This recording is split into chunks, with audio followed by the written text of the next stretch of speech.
Good morning to all of you. Welcome back to my channel. Subscribe नहीं किया है तो प्लीज चैनल को सब्सक्राइब कर लीजिए और बेल आइकन को प्रेस जरूर कर लेना ताकि आपको आने वाले टाइम पे नोटिफिकेशन मिलते रहे। अगर आपको द हिंदू न्यूज़पेपर की पीडीएफ चाहिए तो टेलीग्राम पे विजिट करना होगा। The UPSC forum Telegram channel का नाम है। यहाँ पे आपको इंडियन एक्सप्रेस और द हिंदू न्यूज़पेपर की पीडीएफ फ्री में प्रोवाइड करा दी जाती है। स्टार्ट करते हैं आज का न्यूज़पेपर जो आर्टिकल की रीडिंग। ये स्पोकन इंग्लिश के लिए बेनिफिशियल रहता है क्योंकि यहाँ पे आपको बहुत सारे वोकेबलरी वर्ड्स सीखने को मिलते हैं। मेंस आंसर राइटिंग जो यूपीएससी के लिए रहता है या स्टेट पीसीएस के लिए, उसके लिए आपको यहाँ से बहुत सारा कंटेंट मिल जाता है। तो बिना डिले किए हुए स्टार्ट करते हैं। What are the issue faced by EPFO pensioners. तो यहाँ पे बात की गई है EPFO employed fund employ provident fund organisation pensioner, जो ईपीएफओ के पेंशनर हैं। आपको पता है बहुत बार ओल्ड पेंशन स्कीम चलती थी, मतलब 2004 से पहले ओल्ड पेंशन स्कीम थी, फिर आ गई नेशनल पेंशन स्कीम। अब यूनिवर्सल पेंशन स्कीम के बारे में बात की जा रही है, जिसमें मिनिमम 10,000 रुपये मिलेंगे जो अभी यूपीएस के मतलब जो होंगे हिस्सेदार होंगे, स्टेक होल्डर होंगे। तो यहाँ पे कुछ कंटेंट ऐसा दिया हुआ है कि इसको हम डायरेक्ट एग्जाम में यूज कर सकते हैं। तो अब तक स्टोरी क्या रही है, अभी देखो nearly 78 lakh provident fund pensioner जो पीएफ प्रोविडेंट फंड के पेंशनर हैं अक्रॉस द कंट्री। यहाँ पे सिविलियन पेंशनर की बात हो रही है। डिफेंस फोर्सेस को आप अलग से एक्सक्लूसिव कर सकते हैं, उनको छोड़ सकते हैं। तो यहाँ पे बात है 78 lakh PF pensioners across the country under the employees pension scheme. Employees apostrophe लगा, इसमें ऐसे नहीं लगा क्योंकि पहले से ही प्लूरल फॉर्म है। तो एम्प्लॉयज होता है जो काम लेता है और एम्प्लॉयर होता है जो काम देता है, मतलब जो कंपनी का मालिक है वो एम्प्लॉयर होता है और ये एम्प्लॉयज हैं जो काम करते हैं। तो यहाँ पे बात हो रही है कि पेंशन स्कीम के बारे में, जो है लगभग 78 लाख आदमी फायदा उठा रहे हैं।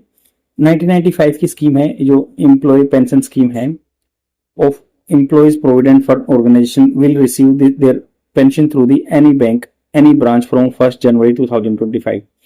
1 जनवरी 2025 से वो किसी भी बैंक से किसी भी ब्रांच से अपनी पेंशन ले सकते हैं। क्योंकि अभी क्या इशू आ रहा है, ईपीएफओ का पेंशन जो है सिर्फ 2 या 3 बैंक से स्पेसिफिकली ब्रांच से आ रहा है। अगर कोई माइग्रेट होता है तो उसको ट्रांसफर पीपीओ पेंशन ऑर्डर, तो प्रोविडेंट वो जो पेंशन ऑर्डर है वो उसको ट्रांसफर कराने में दिक्कत आ रही थी। यूनियन लेबर मिनिस्ट्री से क्लियर, तो यूनियन में जो लेबर मिनिस्ट्री है उन्होंने क्लियर किया था प्रपोजल अर्लियर दिस मंथ, इस महीने में ही पहले, for a centralise pension payment system.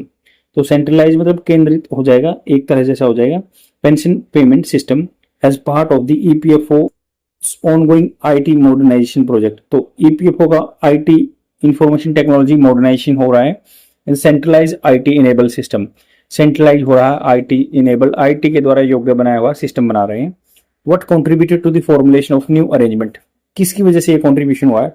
At present, if a pensioner decide to migrate, they have to seek the transfer of pension payment order. तो पेंशन पेमेंट ऑर्डर है जो at present, अगर मान लो कोई पेंशनर डिसाइड करता है migrate एक जगह से दूसरी जगह जाने के लिए, they have to seek, have to मतलब उनको कंपल्सरी करना पड़ता है, मांगना होता है transfer of the pension payment order from one office to another.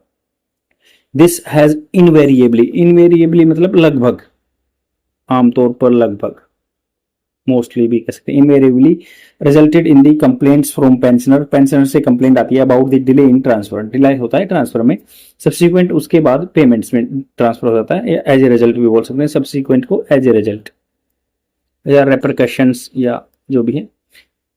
Moreover, इसके अलावा pensioner can draw there monthly pension only through a group of 3 to 4 banks empanelled, empanelled मतलब एनलिस्टेड या एनरोल्ड, जो जिनको एनलिस्टेड किया गया है with EPFO at every zone और रीजन, हर जोन रीजन में 3-4 बैंक ही होते हैं।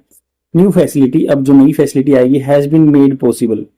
देखो ये हैज बीन वर्ब की थर्ड फॉर्म, ये प्रेजेंट पैसिव फॉर्म में आती है, तो बनाएगी ये possible in the wake of, in the wake of का मतलब हो गया मद्देनजर रखते हुए इम्प्लीमेंटेशन लागू करना ऑफ द सीपीपीएस, जो centralise pension payment scheme, which has been approved by the union ministry of labour employment according to the ministry and chairperson of the EPFO Central Board of Trustees। Chairperson ने भी बोला है EPFO के central board of trustees के मनसुख मांडविया इन statement issued on सितंबर 4। तो यही जो labour minister हैं ये मनसुख मांडविया, यही चेयरमैन भी हैं इसके ईपीएफओ बोर्ड ऑफ ट्रस्टीज के, इन्होंने स्टेटमेंट दी 4 सितंबर को। In the next phase CPPSVL जो सेंट्रलाइज पेंशन पेमेंट स्कीम है will enable a smooth transition, smooth बिल्कुल इजीली ट्रांजिशन होगा, ट्रांजिशन एक दूसरे जगह से बदलना to the Aadhaar based payment system. तो ट्रांजिशन करेंगे ये Aadhaar based payment system and the pensioner will no longer need to visit the branch for any verification, branch में नहीं जाना होगा वेरिफिकेशन के लिए। At the time of commencement लागू करना of the pension and pension shall be immediately credit upon release the government said. तो pension के लिए अब ऑफिस को बैंक नहीं जाना होगा, कमेंसमेंट जब लागू होगी पेंशन का आधार बेस ऑटोमेटिकली चली जाएगी। EPFO aspects a significant cost reduction, इससे कॉस्ट में रिडक्शन होगा, कीमतें कम होंगी, जो खर्चा आ रहा है इन पेंशन डिसबर्समेंट होता है बांटना after moving the new system में जाने के बाद जो पेंशन डिसबर्समेंट का सिस्टम है वो खत्म हो जाएगा, थोड़ा खर्चा कम आएगा गवर्नमेंट को। अभी यहाँ पे अब कह रहे हैं कि द इम्प्लीमेंटेशन लागू करना of the CPPS will simplify pension disbursement by eliminating the need for branch visits, branch में नहीं जाना होगा, and transiting to an Aadhaar based payment system while also significantly reduce cost for the FO. तो इसका gist ये है कि भाई इम्प्लीमेंटेशन करेंगे ना सीपीएसएस को, सिंप्लीफाई कर देगा पेंशन डिसबर्समेंट को, एलिमिनेटिंग कर देगा need for branch visit and transitioning हो the Aadhaar based payment system में while also significantly reducing cost for the EPFO. अब यहाँ पे बात हो रही है कि मतलब एक से ही क्वेश्चन फॉर्मेट में डिस्कस कर रहे हैं कि will the propose arrangement make this easier for pensioner, जब प्रपोज जो प्रस्ताव रखा गया अरेंजमेंट करने का, make this things easier for pensioner. On the face of it, अगर मान लो इसको सामने से देखें ना, on the face of it मतलब ऊपरली ओवर्टली देखें ना, ओवर्टली ऊपर से देखें तो we welcome the development even though, हम वेलकम करते हैं, इसका स्वागत करते हैं, welcome the development even though, भले ही we are waiting for the full details of announcement, हम इस चीज का वेट कर रहे हैं, भले ही हम पूरी जो फुल फ्लेज अनाउंसमेंट है उसका वेट कर रहे हैं। Everything depends on the implementation, लागू करने पर डिपेंड करता है। During which we will come to know, we come to know मतलब हमें इस चीज की जानकारी होगी वेदर की कहा देर आर प्रैक्टिकल डिफिकल्टीज और नोट, जब ये लागू हुआ तो प्रैक्टिकल डिफिकल्टी आएंगी नहीं आएंगी तब पता चलेगा। किसने कहा ये? सेड के P Babu, general secretary of Chennai EPF pensioner welfare association. तो वेलफेयर एसोसिएशन होती है पेंशनर की चेन्नई में, इन्होंने कहा कि भाई इसको लागू करेंगे तब पता चलेगा कि क्या दिक्कत आई। And organising secretary of the All India cooperation committee of EPF pensioner association, तो ये सेक्रेटरी बने हुए हैं जो All India coordination committee of the EPF pensioner association. However, हालांकि ही एडिड, उन्होंने ऐड किया that for all practical purpose, जितने भी प्रैक्टिकल पर्पज होंगे, मेनी पेंशनर, बहुत सारे पेंशनर जो हैं like any other group of bank customers draw money through ATM cards thanks to the core banking system. जो पैसा निकाल पाते हैं, पहले बैंक में जाना होता था बट अब एटीएम का यूज कर सकते हैं, ऐसे हो सकता है। Has the announcement satisfied pensioner, क्या इस जो अनाउंसमेंट हुई है क्वेश्चन बनता, मान लो क्वेश्चन फॉर्मेट में जाने की कि क्या इससे सेटिस्फाई हुए आदमी pensioner. Many pensioner the union ministry decision has been a disappointment, union ministry का जो मतलब लेबर मिनिस्ट्री का या यूनियन मिनिस्ट्री का डिसीजन है डिसअपॉइंटमेंट का, निराशा का कारण है। As they expected the government to provide them, expect कर रहे थे, किया था उन्होंने, क्या एक्सपेक्ट किया था, गवर्नमेंट प्रोवाइड करेगी प्लीजेंट सरप्राइज, बिल्कुल खुश करने वाला सरप्राइज देगी, जस्ट एज जैसे कि it has done for the it's government staff A unified pension scheme, जो गवर्नमेंट स्टाफ के लिए जैसे यूनिफाइड पेंशन स्कीम लेके आए वैसे ही पेंशनर को ये मतलब खुश करेगी। 6 टू कंबाइन मैनी फीचर, ये सोच रहे थे कि भाई खोज रहे थे कि ये कंबाइन करेगी बहुत सारे फीचर्स को of the old pension scheme and the new pension scheme के फीचर जो यूपीएस में दिए गए वैसा ही इनके साथ करेगी। Trade unions and even members of parliament, जो ये पेंशनर की ट्रेड यूनियन है या मेंबर ऑफ पार्लियामेंट है, cutting across party affiliation, cutting across मतलब ये ऊपर उठ के जो पार्टी एफिलिएशन है जिससे बिलोंग करते हैं उससे ऊपर उठ के इन्होंने कहा कि हैव बीन आर्ग्यूइंग, ये आर्ग्यू कर रहे हैं that government to hike minimum pension amount 1000, जो मिनिमम पेंशन अमाउंट है जो अब 1000 की है, लेट दिस मंथ, इस महीने में लास्ट में एक BJP MP from Gujarat, BJP के एमपी हैं गुजरात से, शोभानंदन एम बराइया, तो शोभानंदन ने क्या बोला, wrote to the minister saying the approximately 7 year ago, तो इन्होंने 7 साल पहले लिखा था कि request for hiking the minimum pension 7,500 रुपए, मतलब ये जो टीचर वगैरह जो होते हैं 60 साल के बाद रिटायरमेंट होते हैं वो कह रहे हैं कि मिनिमम 7,500 पेंशन मिलनी चाहिए। हाँ, मिनिमम अब 1000 है, तो ये पहले ही जो बीजेपी गुजरात की इन्होंने लिखा था। अलोंग विद डी ए, इसके साथ डी एन अलाउंस जो महंगाई भत्ता है, and medical allowance was assured consideration. तो ये एश्योर होना चाहिए, बिल्कुल पक्के होने चाहिए, ऐसी चीजों को कंसिडरेशन संज्ञान में लेके आना चाहिए। Chennai EPF pensioner welfare association जो है, जो एम्प्लॉय पेंशन स्कीम 1995 की है, retired employees welfare association Mysore की हैं, या provident fund pensioner association Kochi के सेकिंग 9000 प्लस। तो मतलब ये ऑर्गेनाइजेशन का नाम दिया है, ये 9000 प्लस डीए चाहते हैं। Scheme same demand was raised by the trade unions during their pre budget consultation with union finance minister के साथ उन्होंने कंसल्टेशन किया, तब उन्होंने भी डिमांड डाली थी। बहुत सारे pensioner are many pensioners are disappointed with the government decision as they are expected to a unified pension scheme and significant hike in the minimum pension 7,500 से लेके 9,000 plus DA demand raise by the pensioner association trade unions. तो ये इसका gist है। अब what are the status of application applicants by PF pensioner, number of for pensioner और higher wages. तो ये कह रहे हैं कि what is the status, application का जो स्टेटस क्या है बाय पीएफ पेंशनर, जो पीएफ पेंशनर ने एप्लीकेशन लगाई थी, member for the pension on higher wages, जो हायर वेजेस पे पेंशन मिलेगी। PF members and pensioners are increasingly anxious मतलब चिंता बढ़ रही है, और how their application for the pension on higher wages are being process, कैसे उनकी पेंशन जो प्रोसेस हो रही है, जो एप्लीकेशन है। Many of them had nursed the hope, nurse मतलब पालन किया उन्होंने किस चीज का, होप का, आशा का, that they would get higher pension immediately after the Supreme Court judgement in November 2022। तो वो सोच रहे थे कि उन्होंने इस चीज को बिल्कुल नर्स किया था, इस चीज को पोषित दिया था कि भाई नवंबर 2022 के बाद जब सुप्रीम कोर्ट का डिसीजन आया था, उसके बाद इनको हाइक पेमेंट मिलेगी, पेंशन मिलेगी, विच अप्रूव, जिसने अप्रूव किया था as a matter of principle, एक मतलब मुद्दा जो कि सिद्धांत का, that payment of pension on the wages, जो पेमेंट ऑफ पेंशन मिलती है वेजेस पे, मेहनताने पे, that exceeded the PF ceiling, जो कि ऊपर जाती है पीएफ सीलिंग से, पीएफ की लिमिट से, कैप से। However, a recent reply from the EPFO under the right to information, जो आरटीआई लगाई थी 2005 में एक रूल आया था, उसी के हिसाब से आरटीआई लगाई, उसने दिखाया कि अगस्त 7, 2024 the number of applicants who were issued PPO, जो पेंशन पेमेंट ऑर्डर है, वाज 8,401 8,401 है, which included 2 from those who retired before September 1st 2014, जो 2014 से पहले रिटायर हो चुके हैं, 2 आदमी ऐसे हैं। बिसाइड्स इसके साथ along with that demand notices were sent 89,235 मतलब 89,000 जो 89,000 एप्लीकेंट्स ने भेजा, requiring them to transfer their share of arrears.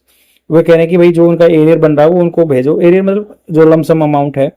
Nearly 17.5 lakh applications had been submitted online, application दी गई 17 lakh, which about 1.5 lakh were rejected, 1.5 lakh rejected हो गई हैं। तो इसमें पूरा क्या है, why are PF members and pensioner anxious about the processing of their application for the pension on higher wages. तो हायर वेजेस पे उन्होंने एप्लीकेशन लगा रखी है, स्पेशली विशेष रूप से after the Supreme Court November 2022 में जजमेंट आया था, how many application have been processed और rejected by EPFO as of August 7, 2024, कितनी जो रिजेक्ट हुई है, कितनी मानी है।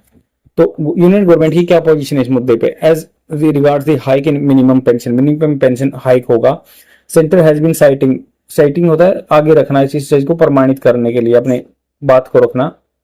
फाइनेंशियल कंस्ट्रेन, वो कहते हैं कि भाई कंस्ट्रेन है हमारे ऊपर, कुछ बाधाएं हैं इकोनॉमिक से पैसे से related, and though it has been increasing its allocation annually for the EPS. दो नहीं तो मतलब ये है कि भाई यद्यपि इट हैज बीन इंक्रीजिंग, ये इंक्रीज कर रही है, मतलब हैज बीन वर्ब की फर्स्ट फॉर्म प्लस आईएनजी कहाँ पे आता है, जहां पे जो प्रेजेंट परफेक्ट कंटिन्यूअस टेंस बनता है। तो ये पीछे टाइम से इंक्रीजिंग करें लोकेशन जो फंड है एनुअली वार्षिक तौर पर ईपीएस स्कीम के लिए, जो एम्प्लॉयमेंट पेंशन स्कीम 1995 की है। Government contribution to the pension is at the 1.16%। तो गवर्नमेंट का जो कंट्रीब्यूशन है इसमें 1.16% है of the basic of wages of employ, जो बेसिक मतलब इनका वेजेस था जो 1.16 है, बेसिक का जो बेसिक पेमेंट होती है। Apart from the providing budgetary support, पैसा भी देते हैं, बजटरी सपोर्ट भी देते हैं to ensure that minimum pension payment. The pension scheme is also getting funds through the transfer of 8.33 of the provident fund contribution by employ. तो मतलब जो एम्प्लॉय अपना कंट्रीब्यूशन करते हैं उसका 8.33% उसका आता है। एन ऑफिशियल डॉक्यूमेंट रिवील करता है कि ड्यूरिंग 2022-23 के government contribution was approximately 8,500 crore जो है 8,785 crore, and it was 9,764 crore 2023-24 के लिए बढ़ गया था। 2024-25 के लिए बिल वुड भी 10,950 करोड़ का होगा। Under these circumstances it remains to be seen, देखना बाकी है कि व्हाट एक्सटेंट, किस हद तक union government will increase the minimum pension amount, कितनी बढ़ाएगी। On the issue of pension on higher wages, जो मतलब हायर वेजेस हायर पेंशन चाहते हैं, EPFO was originally against it, मतलब ओरिजिनली ये अगेंस्ट थे EPFO as the body had contended, ये पहले से भिड़ चुकी थी, किससे कंटेंडेड कर चुकी थी, that EPS scheme 95 was meant for economically weak section workers, जो पैसे से इकोनॉमिक आर्थिक तौर से गरीब है उनके लिए थी ये, who had proportionately contributed more than high veg earners, जो क्या है हु हैड, जो कंट्रीब्यूटेड कर चुके थे प्रोपोर्शन में मोर देन दी हाई वेजेस अर्नर, जो हाई वेजेस अर्नर थे वो एज कंपेयर वो ज्यादा पैसा डाल चुके थे पीएफ में।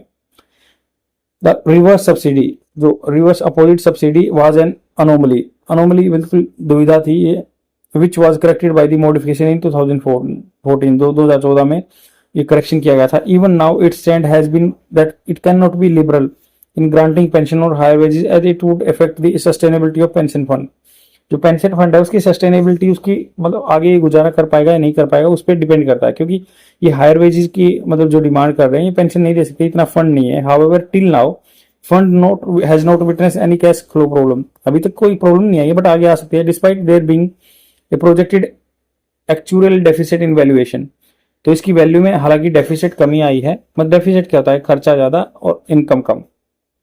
There has been widespread complaint from the PF body, जो Provident Fund body है, has been unrealistic in seeking very old documents from pensioner, members and employee। तो ये मेंबर्स से एम्प्लॉय से वो बहुत ही अनरियलिस्टिक बात करते हैं कि ये पुराने डॉक्यूमेंट मांगते हैं। तो इसका जिस्ट ये कि ईपीएफओ अपोज करती है granting pension on higher wages, citing sustainability concern कि आगे सस्टेन नहीं कर पाएगा फंड, क्योंकि जो पेंशन स्कीम है 1995 की was designed for the economically weaker workers despite no immediate cash flow issue, अभी कोई कैश फ्लो का इशू नहीं है। पेंशनर क्रिटिसाइज करते हैं EPFO demand for old documents, calling it unrealistic, जो पुराने डॉक्यूमेंट मांगते हैं ये बोलते हैं कि बिल्कुल बेतुकी बात है ये। What is way forward, way forward क्या, apart from increasing the contribution substantially to the EPS 295, contribution जो है अपना जो हिस्सा है ये जो सब्सटेंशियली करती है गवर्नमेंट स्कीम के लिए, revising upwards the ceiling for the PF contribution from 15,000, पहले ये था कि सीलिंग को अब ऊपर ले गए 15,000 जो सीलिंग लगा दी कि भाई एक आदमी महीने में इतना डाल सकता है, which was fix 10 year ago, 10 साल पहले फिक्स थी। Union government should implement the idea floated bye the union, जो आइडिया लेके आई है ना union finance minister Arun Jaitley, जो उन्होंने 2015 में बजट स्पीच में कहा था कि an option to be given employ, कि जो नौकरी करने वाला उसको ऑप्शन देना चाहिए इन्वेस्ट ईपीएफ और एनपीएस, जो ईपीएफ में पैसे डाले या एनपीएस में, एक स्टेप है ये जो which will take care of issue of returns of investment, जो कि मतलब उसकी मर्जी वो कैसे डालेगा वो जिससे रिटर्न मिलेगा इन्वेस्टमेंट पे। There is not overlook, this is not to overlook, ये अनदेखा करने के लिए नहीं था, that fact this since 2015 EPFO has been investing in exchange trade fund, तो ईपीएफओ के पास जो पैसे इकट्ठा होता है जो एक्सचेंज ट्रेडेड फंड ईटीएफ में जो शॉर्ट टर्म इन्वेस्टमेंट होती है उसमें इन्वॉल्व करता है। As notified the union labour ministry ने कहा कि हम ईटीएफ में पैसा लगाते हैं। एक्सक्लूजन, अगर इसका हम निकाल देंगे, applicability of EPF 95 to those who joined after 1 2014, तो जो 1 सितंबर 2014 से पीछे गए हैं वो इस स्कीम में नहीं है। And earn more than ceiling has to be remove, जिन्होंने ज्यादा कमा लिया सीलिंग लिमिट से जो 15,000 के आसपास, उन्होंने रिमूव कर दिया, अब वो लिमिट रिमूव कर दिया है। Making pension eligible to all employ regardless of pay, कितनी भी पेमेंट हो सभी को पेंशन मिलेगी 2014 के बाद। आई होप आपको समझ में आया होगा, यही आज का आर्टिकल है, आज के लिए इतना ही। और प्लीज इस चैनल को सब्सक्राइब कीजिए और लाइक कीजिए कमेंट को, तभी मतलब आगे इस चीज को हम कंटिन्यू कर पाएंगे, क्योंकि ये थोड़ा सा टाइम कंज्यूमिंग तो टास्क है एंड डेफिनेटली इसको बहुत ही मतलब बेनिफिशियल बनाने के लिए मैं इसमें बहुत सारे वेरिएशन करता रहता हूँ। Please consider this point of view and share among your friend. Bye.